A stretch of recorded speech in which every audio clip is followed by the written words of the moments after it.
Labas vakaras, diena alkoholikė. Dėkinga, kad pakvietėt pasidalinti. Kai sužinojau, kad dalinamės sveikstant, tai iš tikrųjų net neturiu galimybės ir neturiu noro atsisakyti. Tema Vidas minėjo, kad yra kaip buvo, kas įvyko ir kaip yra dabar šiuo metu. Tai niekada negalėjau sau pripažinti, kad turiu problemų su alkoholiu. Pirmą kartą jo sąmoningai pavartojau, kada buvau 16 metų. Išleido mane pirmą kartą į šokius mokyklos ir prisimenu puikiai, kaip vieno miestelio traukinių stoty. Nusipirkom butelį ir iš tikrųjų tik prisimenu tą ratuką, kai butelis ėjo per rankas ir daugiau nieko neatsimenu. Atsimenu tik tai, kad atsisėdus ant tualeto vemiu ant grindų ir sakau, kad aš noriu namo. Tuo metu prisimenu, mes nuėjom pas draugę į namus, tada mane pagavo pavaduotoja, jau tada supratau, kad reikia meluoti, tai pasakiau, kad prisivalgiau keptos duonos, žodžiu, bloga, tai tą įprotį meluoti turbūt turėjau nuo vaikystės. Ir prisimenu, tada kažkur buvau girdėjus, kad reikia valgyti angliukų, kad nebūtų blogai. Tai grįžus pas draugę namo, tiesiog atsidariau pečių, ten buvo nebe karštų malkų ir aš ten griaužiau tas malkas. Nieko aš iš tikrųjų neprisimenu, tik tai ryte veidas buvo paišinas. Ir man ta būsena apie tai, kad aš nieko neprisimenu, nelabai patiko ir ilgą laiką aš vengiau alkoholio. Tai būtent su draugais kažką tai išgeriu, išspjaunu, jeigu mes esam lauke, arba jeigu esam patalpoj, tai vaidinu, kad geriu, bet išspjaunu į sulčių stiklinę ir vaidinu girtą. Toksai galbūt didesnis vartojimas prasidėjo nuo COVID-o, dar truputį prieš COVID-ą. Žaisdavau smėlio tinklinį, mūsų visos varžybos, visas treniruotės iš tikrųjų prasidėdavo vartojimo progų. Aš tada atrodžiau, man atrodė, kad tai yra įsigerę ir čia nieko tokio. Ir visada galvojau, kad niekas mane kada dirbant su kita alkoholikė reikėjo prisimenu, kada tuometinis draugas jau COVID metu man pasakė, kad vieną gal tu per daug geri. Ir aš tada labai supykau ir sakau, tu mane aiškink, kada norėsiu, tada sustosiu, kiek norėsiu, tiek gersiu. Ir šiandien dienai suvokiu, kodėl aš su juo išsiskyriau, toje, kad jisai man maišė gerti. Ir ilgai nepasakosiu apie tai, kas kaip vartojama, tai taip kaip ir knygui parašyta yra, ne, ir slapsčiau alkoholį automobilyje. Ir fizinės buvo pasiekmes, viduriavimas, vėmimas, ištinės veidas, negalėjimas atsikelti iš lovos. Ir prisimenu iki to momento, kada vaikystėje mano mama sakydavo, kad, žinai, reikia gerai mokintis, reikia pabaigti universitetą, reikia siekti karjeros, reikia užsidirbti daug pinigų, reikia nusipirkti butą, nes vyras tave kažkada paliks ir neturėsi kur gyventi. Ir aš viso šito siekiau. Knygą skaitant suprantu, kad formavosi asmenybė mano kaip Dianos, kur gyvenau kažkieno nupieštų gyvenimų, kada aš būsiu laiminga norėjau būti visada. Ir vieną gražią dieną, kada palaidojau tėtį, ryte prie pusryčių stalo, tas rytas buvo be alkoholio, neištiko panikos priepuolis, išspaudė krūtinę, nebegalėjau kvėpuoti ir mane suparalyžavo. Pirmą kartą atsidūriau ligoninėje ir prisimenu po šiai dienai tą vaizdą, kada mane neša ant rankų, aš matau save veidrodyje ir mintis buvo tokia, kad čia tipo viskas, bet niekada negalvojau, kad tai yra alkoholio pasiekmė, ne? Ir toks stebuklas įvyko man. Ligoninėje išrašo antidepresantų ir sako, žinai, kai tu pasijausi blogai, tu tiesiog išgerk tabletę. Niekas manęs neklausė apie alkoholio vartojimą, aš nieko nesakiau. Ir tada prasidėjo tas etapas, kada aš vartojau vaistus kartu su alkoholiu. Ir Tai man padėdavo greičiau užmigti. Net neužmigti, o nulūžti. Tai mano rytas būdavo toksai, aš pramerkiu akis, mano visas kūnas dreba, pirma mintis, kuri ateina į galvą, tai ar yra dar likę alkoholio. Jeigu prie lovos nėra likę alkoholio, aš šliaužiu iki šaldytuvo. Ir man reikėdavo išgerti, kad aš galėčiau kažką tai padaryti, kad aš galėčiau sutinusi veidą padažyti, kad aš galėčiau kažką tai atsipraust, kad aš galėčiau išeiti į darbą ir tada prasidėdavo kiekviena diena tokia pati, ne pertrauka darbe, aš einu į automobilį, išgeriu alkoholį ir kiekvieną kartą su kiekvienu viršiu aš taip pasidarydavau linksmesnė. Antras toks taip pat paralyžius su panikos priepuoliu man jisai ištiko po savaitės. Ir tiek vieną, tiek antrą kartą išraše buvo parašyta, kad man reikalinga psichiatro pagalba. Ir atėjo toks momentas, kada mane darbė priverstinio atostogų išvarė, nes sakė, žinai, tu labai prastai atrodai, tau reikia pailsėti, čia, žodžiu, daug darbo, daug streso. Ir va tada turėjau šansą apsilankyti pas psichiatrą. Ir viską kaip ir visą laiką suverčiau apie tai, kad, žinai, tėtis mirė, aš labai išgyvenu, daug darbė streso, man reikia pailsėti. Manęs neklausė apie alkoholio vartojimą, aš niekur nesakiau. Taip aš atsidūriau Palangoje streso klinikoje ir šiandien dienai suprantu, kad tai buvo pirmas kartas, kad aš buvau sąžininga pati su savim. Man gulėjo tokia anketa, kurią reikėjo užpildyti, priežastis, kodėl aš atvykau. Ir aš jau lygiai tą patį pirmoje vietoje tėčio mirtis, antroje vietoje parašiau, kad stresas darbė, trečioje vietoje nežinau kodėl, bet aš įrašiau žodį alkoholį. Ir ten mane labai greitai išryšo, aš turėjau gydytoją, visi turėjo ten pacientai gydytoją, kuri kartą per savaitę susitikdavo ir jinai dėliojo tokius klausimus, kaip geri, kaip dažnai, kiek išgeri. Ir tada pamačiau tą statistiką, įvardinau kaip kažkokį, nežinau, didžiulį nuopelną, kad mažiausiai 4 buteliai per dieną. Bet lygiai tą patį, ką aš ir sakiau, ne iš pradžių, kad drebulį nuimti, tada, kad galva nustotų tos mintis virti ir tada man būtinai reikėdavo tiek prisigerti, kad aš tiesiog nulūšiau, nes aš negalėdavau užmigti. Ir taip kiekvieną dieną 2 metus. Ten ilgai truko, po savaitės jau aš ant raudono, kaip sakoma, kilimėlio sėdėjau pas skyriaus vedėją ir tada pirmą kartą išgirdau tokį klausimą, ar kada nors kreipėsi pagalbos pas anoniminius alkoholikus. Ir aš tada patrakau. Mano veidas pasidarė bordinis ir sakyčiau, man nereikia, žiūrėkit, aš turiu viską. Aš tikrai ne alkoholikė, nes mano piešinys apie alkoholiką buvo toksai, kad, žodžiu, mėlyna nosis, smirdantis prie konteinerio. Aš tikrai netokia. Ir sakau, man nereikia jokios pagalbos ir pažadėjau gydytojai, kad aš tol, kol galėsiu ten toj streso klinikoje, aš nevartosiu alkoholio. Eilinį kartą mano pažadas nebuvo nuėjęs per nieką. Praėjus 2 savaitėm buvo nauji metai, atvažiavo mama, aš užsakiau viešbutį, atsivežė alkoholio ir aš tiesiog negalėjau nevartoti. Ir 2023 metų sausio 1 dieną mano pati geriausia turbūt dovana per 40 metų buvo gautas butelis šampano. Manis tai buvo reikalinga. Ir grįžus į kliniką aš eilinį kartą melavau, ne, aš neprisipažinau, kad vartojau alkoholio ir aš buvau ten visą laiką ir aš prisimenu, kada reikėjo važiuoti namo. Man buvo labai baisu. Aš nežinau, tą kartą aš nesupratau, ko aš bijau. Tik prisimenu, kad grįžus pas mamą, todėl kad tėtis buvo miręs ir aš tą vaiką gyvenau su mama, tai tiesiog sėdėjau automobilį, verkiau, skambinau sesę ir sakiau, sesę, aš bijau. Ir tą kartą aš neįvardinau, kad aš bijau vartoti. Aš tą kartą įvardinau, kad aš bijau, galbūt ant tėčio, žodžiu, vėlė, siela yra namuose ir aš bijau eiti. Ir kažkokiu momentu aš savo pasakiau, aš tikrai nevartosiu. Grįžus į namus, atidariau šaldytuvą, pažiūrėti, ar yra alkoholio ir jo ten buvo. Ir aš tada taip būdingai, išdidžiai pasakiau, kad aš tikrai negersiu. Tai truko irgi neilgai, grįžo mama, vakarienė, ant stalo sriuba, man reikia grietinės, aš atidarau šaldytuvą ir sakau, mama, aš pasveikau, reikia atšvęsti.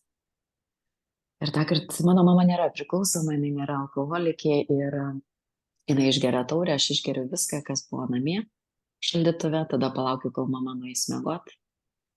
Dar pasisavinu 1 butelį aperolio, kuris šlykštus, bet man tiesiog jo reikėjo. Ir ryte mamai išėjus į darbą, aš tiesiog pasislėpus išnešiau išmestą butelį į šiukšlinę. Ir tada supratau, kad kažkas pas manim yra negerai ir paėmus telefoną, prisiminiau skyriaus vedėjo žodžius, kad reikia anoniminio alkoholiko. Paskambinus atsiliepė vyras, jis buvo malonus, su manim uždavė tokį keistą klausimą, ar seniai geri, sakau, nu ne, apie 2 metus, ai, tai sako, čia mažai. Ir man šiandien dienai suprantu, kaip alkoholikai galvoja, nu jo, iš tikrųjų nedaug.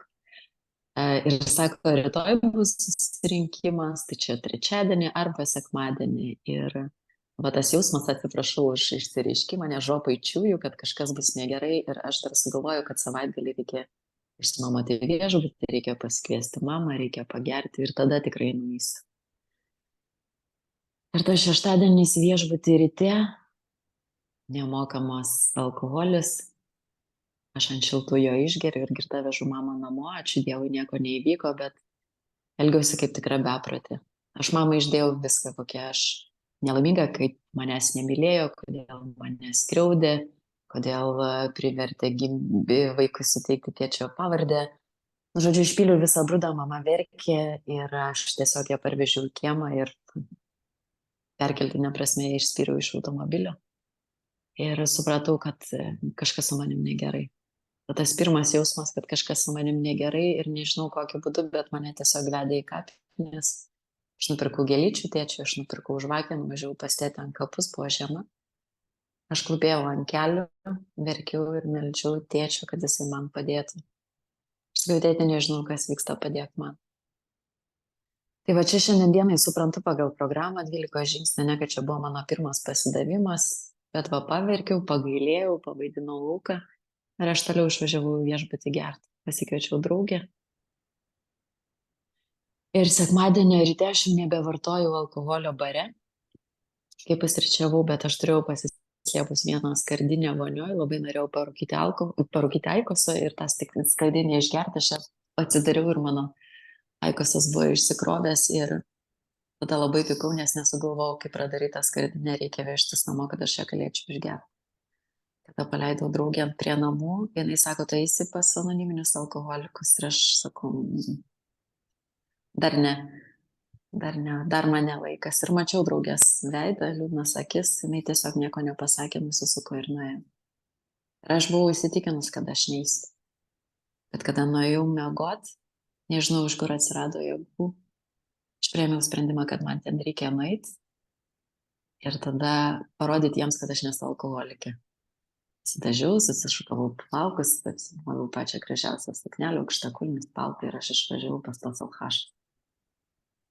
Prisimenu, mama manęs klausė, sako, kur važiuoji ir aš sakau pas anoniminius alkoholikus. Jinai sako, tai tau, ką tu ten veiksi, sėskis, nemačiau tave gyvenime girtos, mes pašnekėsim ir viskas bus gerai. Nežinau, iš kur buvo jėgų pasakyti, mama, man reikia. Ir aš išvažiavau, kaip šiandien prisimenu, praktiškai su koja atidariau duris, žinai, tokią skurdžią princesę atvariau. Mane šiltai priėmė, apkabino ir aš tą kartą nelabai supratau, negirdėjau, ką dalinosi žmonės. Aš tiesiog ieškojau skirtumų. Kas buvo praradę teisės, aš jas turėjau, kas sudaužė automobilį, aš jo nesudaužiau, kas praradė darbą, aš darbą turėjau, kas ten išsiskyrė su šeima, aš jos niekada atsidūrus nebuvau, kas kažkam atimti vaikai, mano dukra suaugusi. Žodžiu, vien skirtumų ieškau ir aš jų ieškau iš tikrųjų pakankamai ilgai.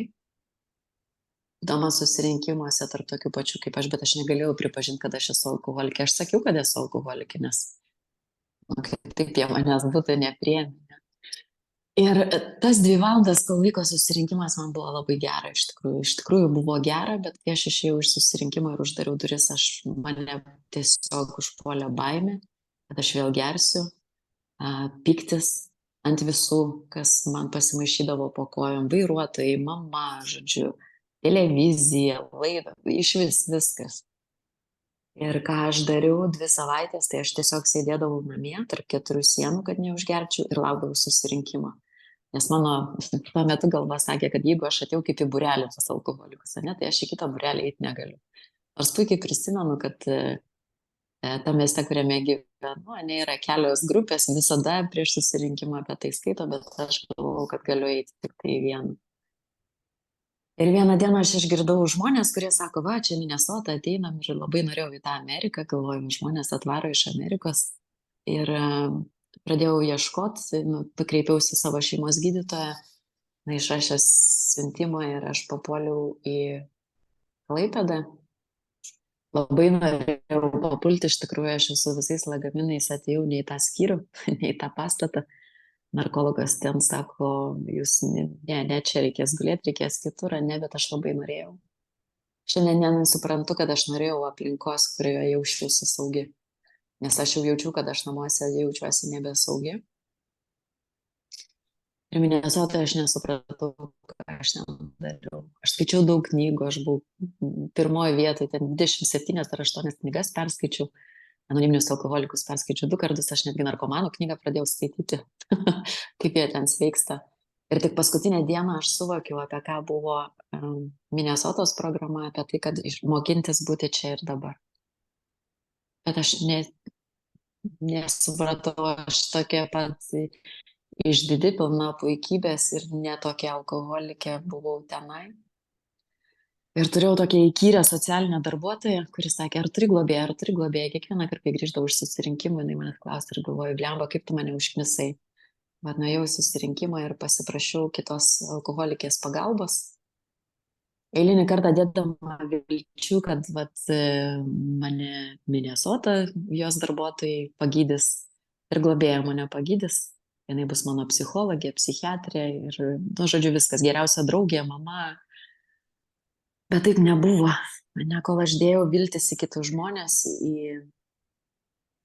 man to nepavyko padaryti. Ir iš tikrųjų kančia buvo man 1,5 metų. Kančia, bet ačiū Dievui, neišgėriau, iš puikybės neišgėriau, nes tie, kurie žmonės atkrisdavo, aš galvodavau, aš tai tikrai neužgeras, tas lochelis, ta durnelė, žodžiu, aš neužgersiu. Ir atėjo toksai momentas, kada išgirdau moterį besidalinančią, aš ją pamačiau, jinai šypsojosi. Ir aš užsinorėjau turėti tai, ką jinai turi. Jinai pasakojo apie mane, apie viską turinčią, apie daug keliaujančią, pasiekusią karjerą, šeimą. Ir aš pirmą kartą galėjau susitapatinti, kad nebūtinai žmogus pasiekęs dugną, viską praradęs gali būti alkoholikas. Aš susitapatinau, kad ir žmogus, kuris turi viską, bet vis tiek jaučiasi nelaimingas, gali būti alkoholikas. Ir kada mes pradėjom, dar buvo geras, aš sakau, ar galit man padėti, aš norėčiau, kad jūs būtumėt mano globėja, ne? Bet sakau, žinokit, aš jau vieną turiu. Tai jinai sako, žinai, turėsi pasakyti jai, padėkoti už laiką ir tik tada, kada pabaigsi darbą su pirma globėja ir tai vardinti, aš galėsiu tau padėti. Ir antra sąlyga buvo tokia, kai aš jai pasakiau, kad aš noriu turėti tai, ką tu turi. Jis sako, žinai, Diana, tu turėsi tai, ką aš turiu, jeigu darysi tai, ką aš dariau. Ir va šiandien dienai aš suprantu, kad tai buvo mano antras pasitavimas, nes man tai buvo sunku tas 1,5 metų gyventi toj kančioj, baimėse, pykčiuose ir niekas negerėjo. Absoliučiai nemačiau nei šypsenos, 9 žingsnio pažadus iš vis net negalėjau svajoti.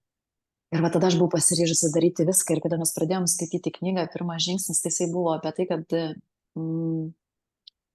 aš turėjau priimti sprendimą. Ir va tada sąžininkai ir nuoširdžiai prisipažinau savo, kad aš esu alkoholikė, va čia viduje širdį, kad aš esu alkoholikė, kad aš sergu, tiesiog tyko ir laukia, kada va tos mano emocijos, kai vartodavau alkoholį, va jos išaus, pyktis, neapykanta, pavydas, nedamylėta, negauta dėmesio. Ir va tiesiog norėsiu išgerti, nes tas gurkšnis, kaip aš prisimenu, ne čia pasidaro šilta, visus pradedu mylėti, mažėja problemų. Ir kad ta liga yra mirtina. Man labai buvo sunku suprasti, kas yra liga. Ne? Aš, pavyzdžiui, galvodavau apie, sloga, nebėgas narglys, ten gal truputį pakošiu, va čia yra liga, nes sloga. Ir ją gydant, kažkaip jinai praeina. O kas per simptomai alkoholizmo? Ne? Negeriu alkoholio, tai prie ko čia aš tokia alkoholikė ir kodėl čia ta liga? Nors narkologiniam man įrašė, kad aš sergu alkoholizmu. Tas kodas yra įrašytas mano sveikatos istorijoje ir aš vis tiek negalėjau suprasti, kokia šia per liga. Ir kada kito alkoholiko pagalba, skaitant knygą, aš suvokiau, kad daug kartų bandžiau mesti gerti ir man pačiai nepavyko. žadėdavau daug kartų, tik tai savaitgalį, tik per šventes, po naujų metų negersi ir visą laiką būdavo tas pats. Ir kada aš pradedu gerti, netrodo, va dabar tik taurė, va išvažiuosiu ir tik išgersiu taurę, gražiai pasidėsiu. Nesibaigdavo man ta taurė, man reikėdavo tiek, kad aš tiesiog nubušiu ir galėčiau užmigti. Ir tada aš buvau pasiryžusi visiškai mesti gerti, vat pasiryžusi mesti gerti, ne, be jokių išlygų, kad kada nors, kaip nors aš gersiu kaip kiti žmonės. Nei mažytės, nei kropelytės.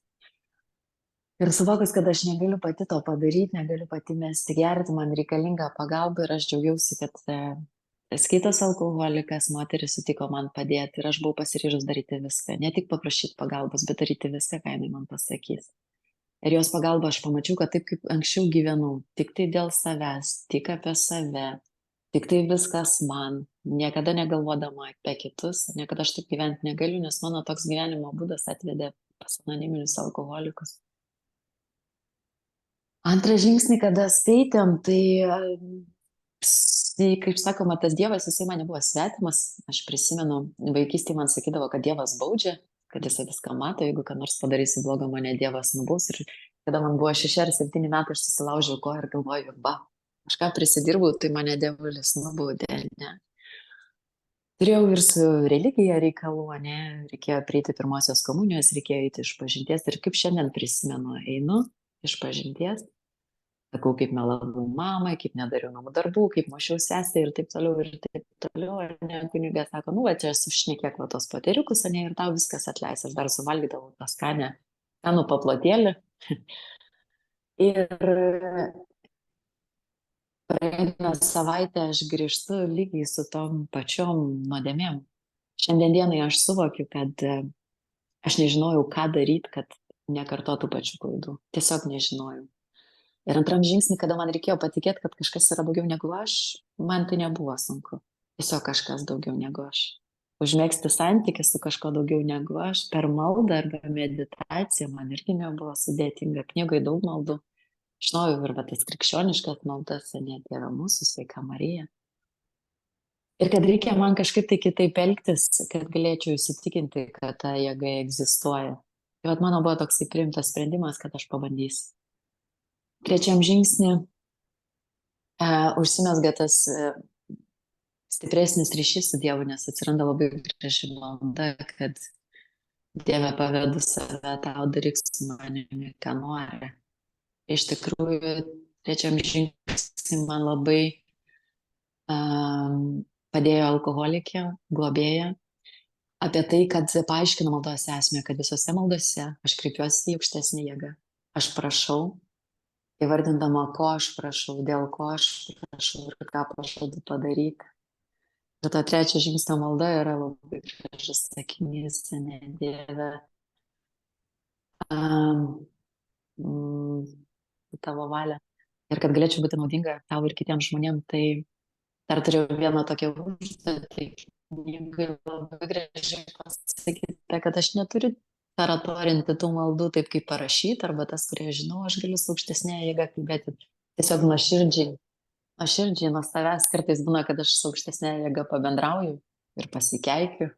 Blemba, vėl prisidirbau, Dieve, suteik man jėgų pasielgti kažkaip tai kitaip.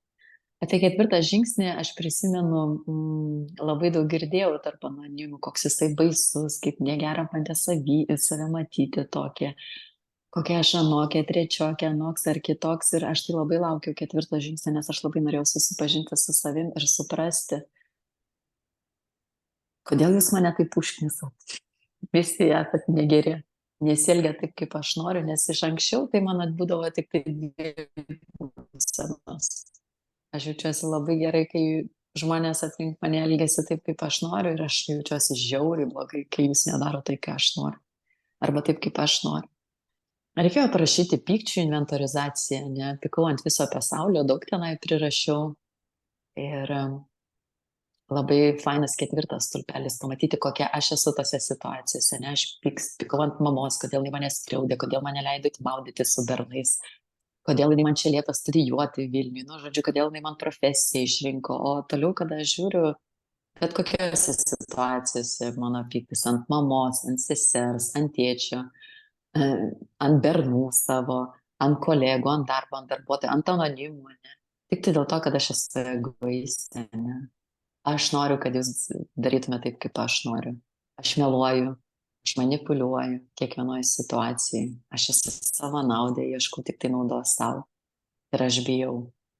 Bijau, ką žmonės pasakys. Bijau, kad mama numirs. Sekant inventorizacijos lentelę, tai buvo baimių lentelė. Ne? Ten rašiau visko, ko aš bijau, ko aš bijau, ko aš bijau. Ir kitas alkoholikas man sako, nu žinai, o dabar va taip sutraukim. Ir pasirodo, kad aš visą gyvenimą bijau tik dviejų dalykų. Negauti kažko, arba jeigu kažką turiu, tai prarasti. Trečia inventorizacija buvo ten labai įdomiai seksualinė inventorizacija. Aš galvojau, kad reikės rašyti apie seksą, bet nieko panašaus, reikėjo rašyti apie santykius su žmonėm, su mano artimaisiais, su kolegom, su katinu, su instancijom. Ir ten aš buvau lygiai tokia pati egoistė, savanaudė, nesąžininga. Aš visada norėjau, kad mane mylėtų, bet nerodžiau meilės kitiem. Aš visada norėjau, kad aš būčiau suprasta, bet niekada nenorėjau suprasti kitų. Ir aš kaifavau nuo to, kad aš gavau didžiulius įrankius 4 žingsnį. Tai suvokimą, kad žmonės aplink mane yra lygiai tokie patys kaip ir aš, egoizmu sergantis dvasiniai ligoniai. Nei vienas jų nenori man padaryti blogo, tiesiog kiekvienas galvoja apie save. Ne, aš noriu ten, nežinau,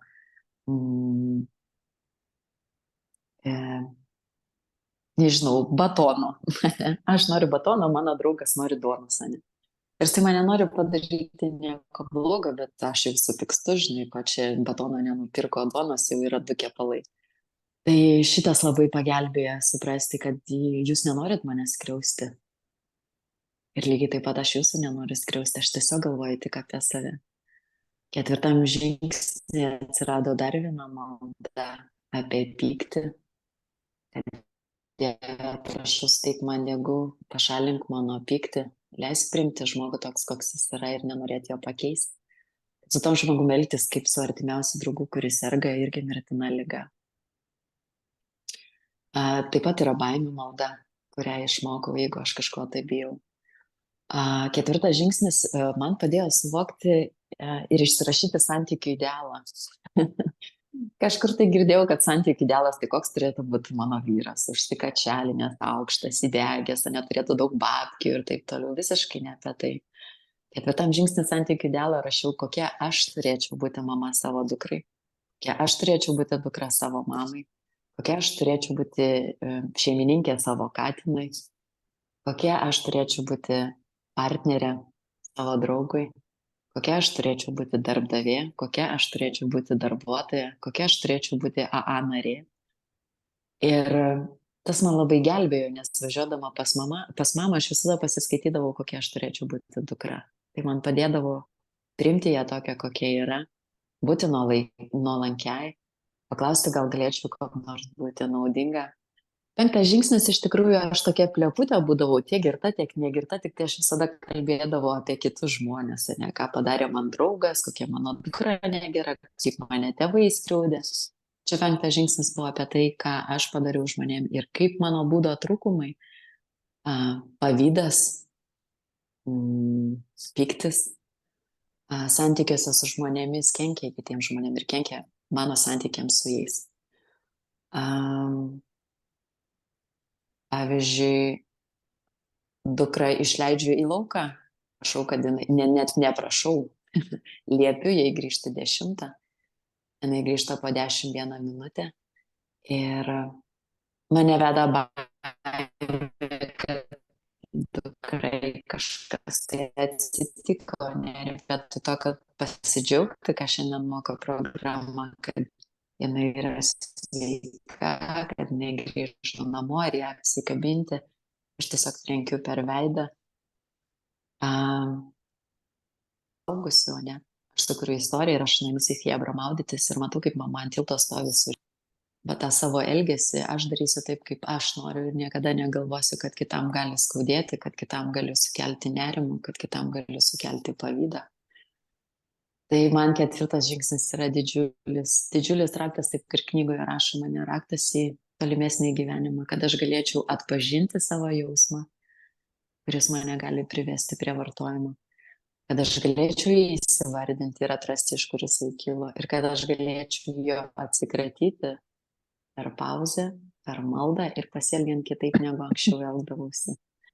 Ne, šiandien dienai irgi, bet draugas atsiunčia žinutę, ne, ir sako, va, žiūrėk, nupirkau ten maisto ir apžiūrinėjau, koks maistas, ne, čipsai, sausainis, kažkoks kulšė ir daug dalykų, kokių aš nevalgau. Ne, tai mano kaip egoistės pirma mintis, kokį šūdą čia nupirko, ne. Ir man reikia sustoti.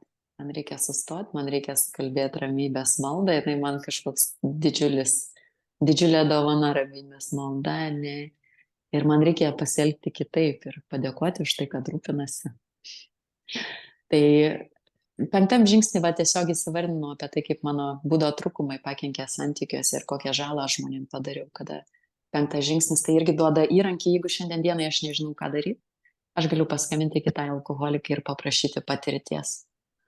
6, 7 žingsnį mes darėm iš karto, o 5 aš galvojau, kad surašiu savo būdo trūkumus, juos tiesiog uždegsiu, pasimelsiu ir jie visi kažkur tai pradings. Ne velnio. Šiandien dienai jie niekur nedingo, mano būdo trūkumai niekur nedingo, atsiranda, kaip ir sakiau, pavyzdį, ne, ir piktis, ir pavydas, ir erzulys.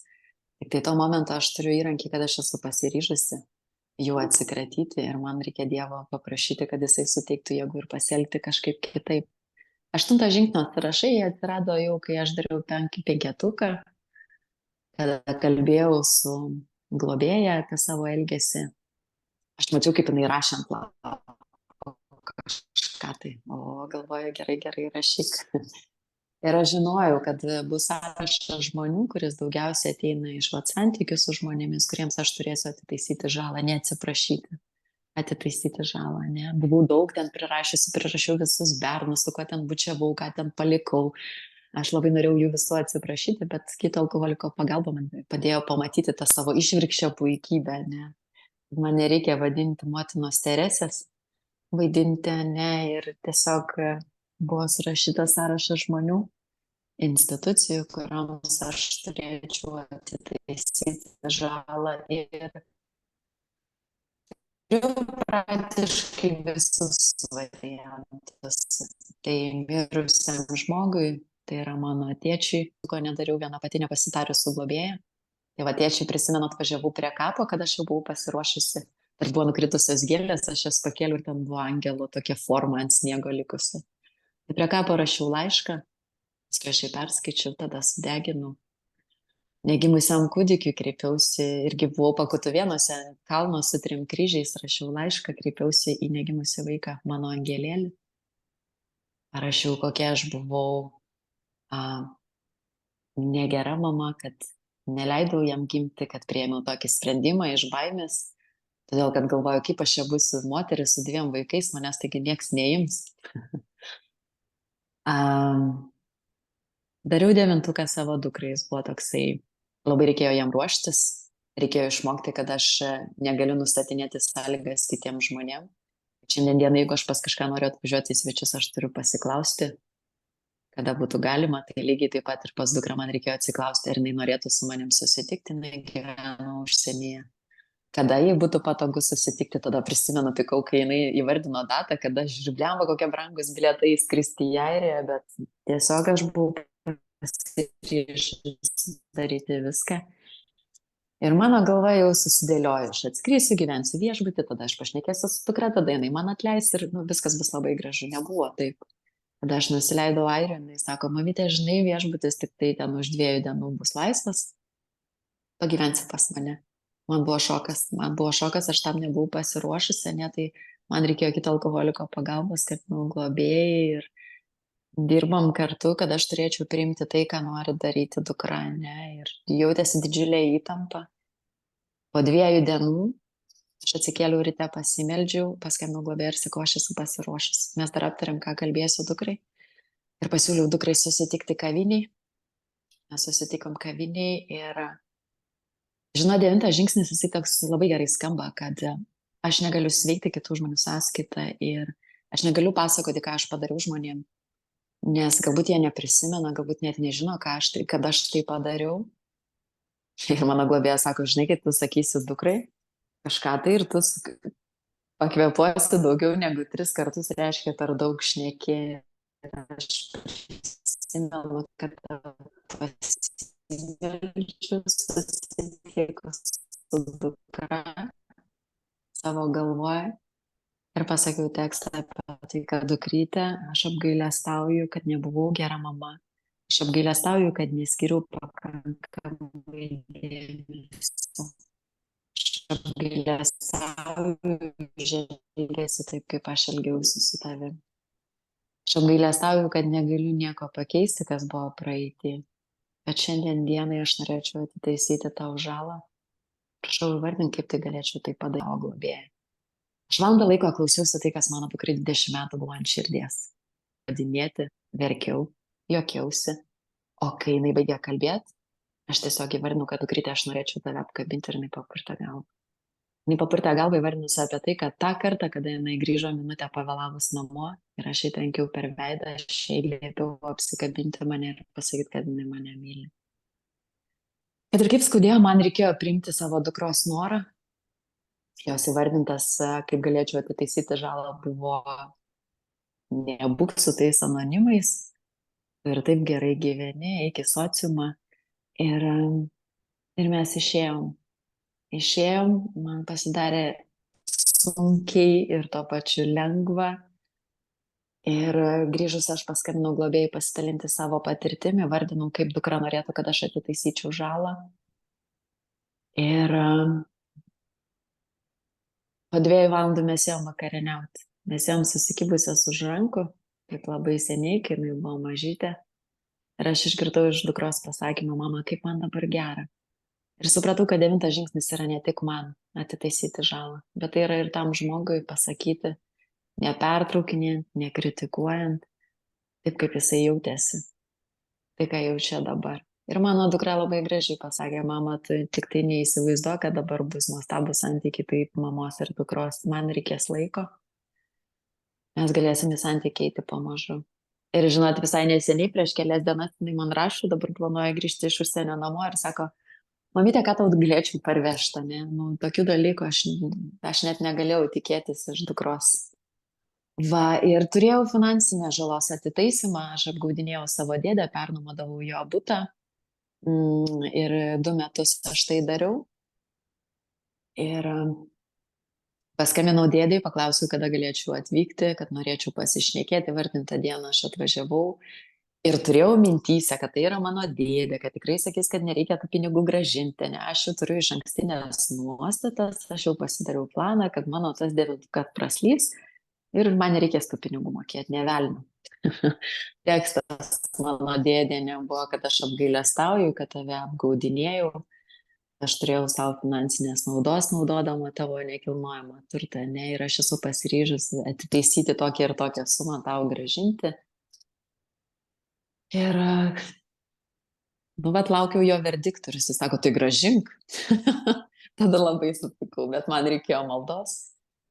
Aš paprašiau laiko, kad man duotų truputį atsitraukti, pakalbėjau su globėjai ir aš gražinau visą sumą. Jis sako, žinai, sako, dieną tu atvažiuok, ten rudenį mes turėsim ten uogienių ir taip toliau, nu va tokie 9. Vienas 9 dar yra nepadarytas, kuris yra likęs, tai klasiokiai, kurie spjaudžiau, spardžiau ir aš radau Facebook'e, aš parašiau žinutę, kad norėčiau pakalbėti, kada tau būtų patogu, mačiau, kad žinutę perskaityta, bet jinai mane atrašė. Ir šiandien dieną aš esu pasiryžusi bet kurio momentu, jeigu jinai parašytų arba aš ją susitikčiau kaime pas mamą, aš tai esu pasiryžusi padaryti. 10 žingsnis, jisai, va, 10, tai jisai susideda iš 4 ir 9 žingsnių, kur nuolatos stebėti save. Jeigu kažkur esu neteisi, atitaisyti žalą, neatsiprašyti, o atitaisyti žalą. Tai stengiuosi tai daryti, man ne visada pavyksta, bet visai neseniai, ne, E, Draugas šiandien rūpinasi manim, skambina ir sako, žinai, vat laikau kieme tau vietą, kad galėtum grįžti pastatyti automobilį, nes aš išvažiuoju. Ir, todėl, kad nėra kieme vietų. Ne, aš važiuoju, kiemas tikrai pilna vietų, kur galiu statyti ir mano galva sako, žinai, Diana, vat, sušik visą šitą reikalą ir pasistatyk ten, kur tu nori. Man reikia pauzės, man reikia maldos ir aš iš tikrųjų padarau taip, kaip draugas paprašė. Jisai išvažiuoja, aš pasistatau automobilį.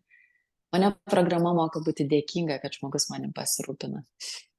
Man šiandien taip nepavyko. Aš sakau, taigi pasižiūrėk pilną vietas, ko čia turiu statyti ten, kur tu laikai. Ne?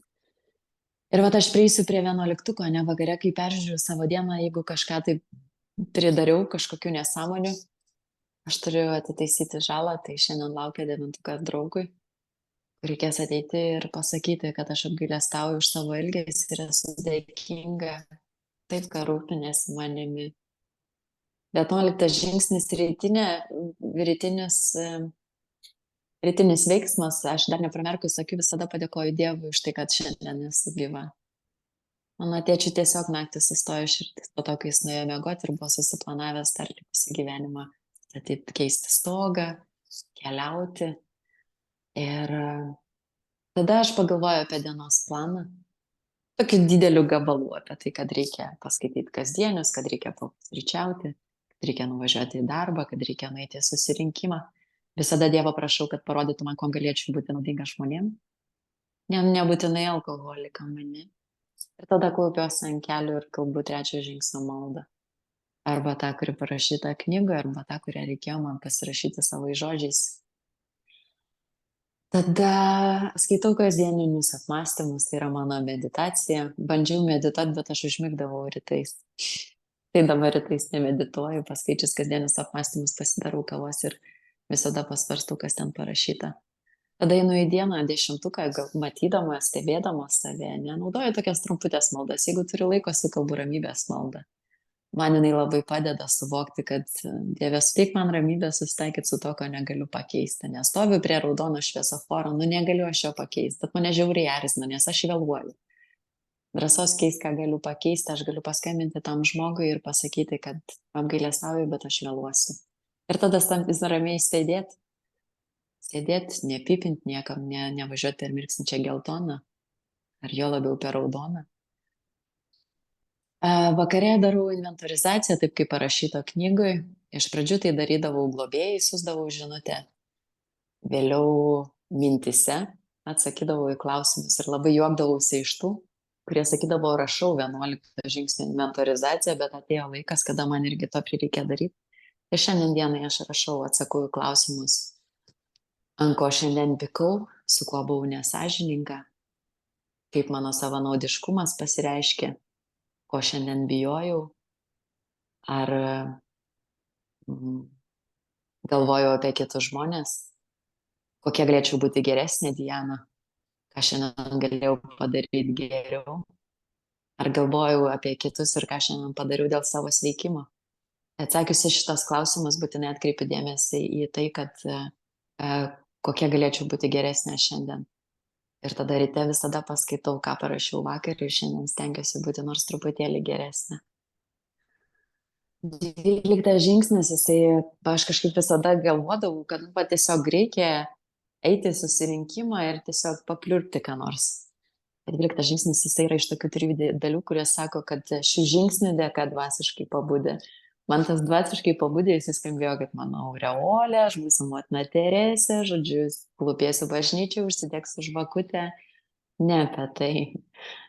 Kitas alkoholikas man padėjo suprasti apie tai, kad taikant žingsnius, visus žingsnius aš gausiu patirties. Nesvarbu, kokia bus, bus bloga arba bus gera, nėra blogų patirčių, nėra gerų patirčių, yra tiesiog patirtis. Dažniausiai iš tai, kas įvyksta blogo, aš pasimokau. Ir dalinuosi tiek gerom, tiek blogom patirtim. Ir labai džiaugiuosi, kada kiti dalinuosi, nes aš galiu pasimti tai, kas man reikalinga ir suprasti, ko man nereikia daryti. Sekanti dalis 12 žingsnio sako, kad nešti žinią, dalinti savo patirtim su dar kenčiančiais alkoholikais, būti geresnė kitiems žmonėms. Tai šiandien dienai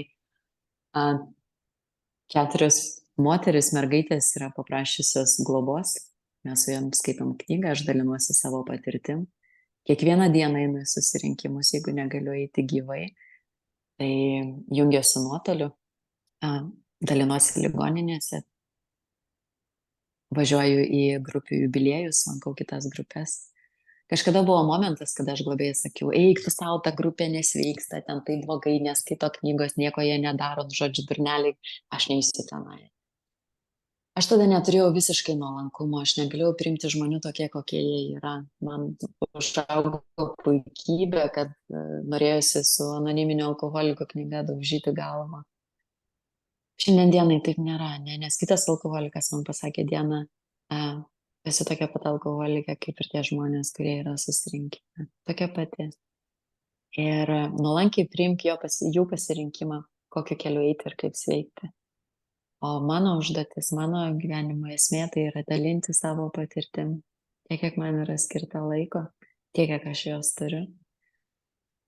Ir paskutinė 12 žingsnio dalis, kuri kalba, kad taikyti visus šios žingsnius visose savo reikaluose, namie, darbe, su mama, su dukra, su draugu, kelyje vairuojant, bet kur. Jeigu man nepavyksta, aš visada galiu atsiprašyti arba atitaisyti žalą. Tai vat šiandien irgi darau 12 žingsnių, dalinuosi kartu su jumis savo patirtim. Ir dabar kalbėdama galvoju, kad turbūt tokį patį svarbiausią dalyką praleidau apie tai, kad knyga rašo, jog jinai yra apie tai, kaip ir kur rasti jėgą, kurią pragėriau, arba kurią sunaikino mano egoizmas, gyventi dėl savęs, galvoti tik apie save. Ir aš tos jėgos ieškojau anoniminiuose alkoholikuose grupė ir aš galvojau, kad grupė man yra aukštesnė jėga, bet suvokus, kad uždarius duris, aš ten ir palieku savo aukštesnę jėgą, man netiko šitas variantas. Aš galvojau, kad mano aukštesnioji jėga yra globėja, aš galvojau, kad aukštesnioji jėga yra bažnyčiai. Ir prisimenu, kai skaitėm 3 žingsnį, apie skyrių agnostikams, tenai labai gražiai parašyta, kad kiekvieno vyro, moters ir vaiko širdyje yra pamatinė Dievo idėja. Ir man tada toksai binga, mano visada viduje buvo sąžinė. Tas sąžinės balsas, jisai man šiandien dienai yra aukštesnioji jėga, kai sako, Diana, nevirši greičio. Ne, tai aš labai dėkinga, kad tą jėgą man pavyko atrasti ir jinai visada su manim. Jinai visada su manim. Ir dar didelis stebuklas įvyko suvokti, kad ne alkoholis yra mano problema, o mano egoizmas. Aš pati esu visų savo problemų priežastis. Aš turiu nustoti vaidinti Dievą. Aš turiu pasiryžti, kad aukštesnioji jėga būtų tas mano naujas darbdavys, kuris nedirbo, kuris rodo, kaip aš turėčiau veikti. Ir aš turiu tai vykdyti, ne 12 žingsnių programa tiesiog sako, kad aš būčiau geresnis žmogus. Tai man šiandien daugiau negu 40 ir aš kaip vaikas kiekvieną dieną mokinuosi. Kiekvieną dieną mokinuosi ir turiu už ką dėkoti. Turiu rankas, turiu kojas, galiu kalbėti, galiu girdėti, galiu matyti. Anksčiau man reikėdavo pamatyti per televizorių suparalyžiuotą vaiką, invalido vežimėlyje važiuojantį žmogų ir galvoti, kaip jam nepasisekė. Šiandien dienai aš tiesiog esu dėkinga už tai, ką turiu, už tai, ką davė Dievas. Ir absoliučiai niekas nėra mano. Viskas yra iš Dievo malonės. Tai dėkinga Jums, kad galėjau pasidalinti. Ačiū Jums labai, kad išklausėt. Jeigu turit klausimų, mielai atsakysiu.